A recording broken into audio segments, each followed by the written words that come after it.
اسفندیار ولی خان په زغر د افغان ولسمشر اشرف غني ته مبارکي ویلې او نورې ډېرې مهمې خبرې هم وکړې چې د عبدالله په ګډون پر عمران خان هم وربل ده. خدای دې دغه مشران همداسې په اتفاق او اتحاد ولري. ملګرو راځئ چې اسفندیار ولی خان څه وایي او اشرف غني څه ورته ویلي ویډیو کې وګورئ. قدرمنو لیدونکو السلام علیکم، ستړي مه شئ.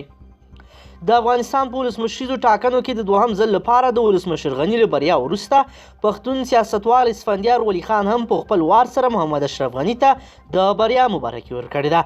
اسفندیار ولی خان په پښتونخوا کې د پښتون ملتپال عوامي نیشنل ګوند مشر بلل کیږي. هغه نن په یو ټویټ پیغام کې افغان ولسمشر محمد اشرف غني ته په ټاکنو کې د دوهم ځل بریا مبارکي ورکړې ده. اسفندیار ولی خان په ټویټ پیغام کې لیکلي دي چې افغان ولسمشر ډاکټر محمد اشرف غني ته په دویم ځل د افغانستان د ولسمشرۍ ګټلو مبارکي وایم.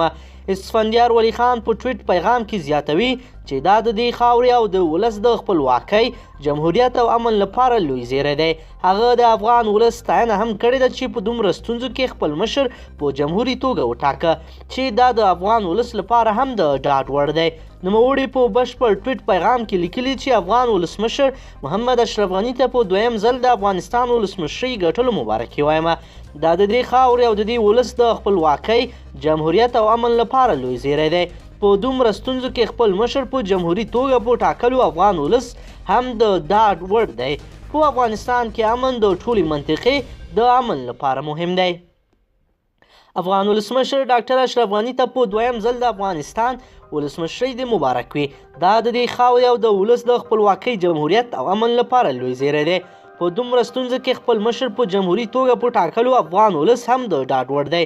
په افغانستان کې امن د ټولې منطقې د امن لپاره مهم دی. اسفندیار ولی خان تل له افغانستان سره خواخوږي او خوښي شریکه کړې ده. هغه په افغانستان کې د امن راوستلو لپاره هم تل هڅې کړې دي. له اسفندیار وړاندې ګڼو پښتنو سیاستوالو د پی ټي ایم غړو محسن داوړ، علي وزیر، ثنا اعجاز، وړانګه لوڼی او ګڼو نور هم افغان ولسمشر ته د بریا مبارکۍ ورکړې ده.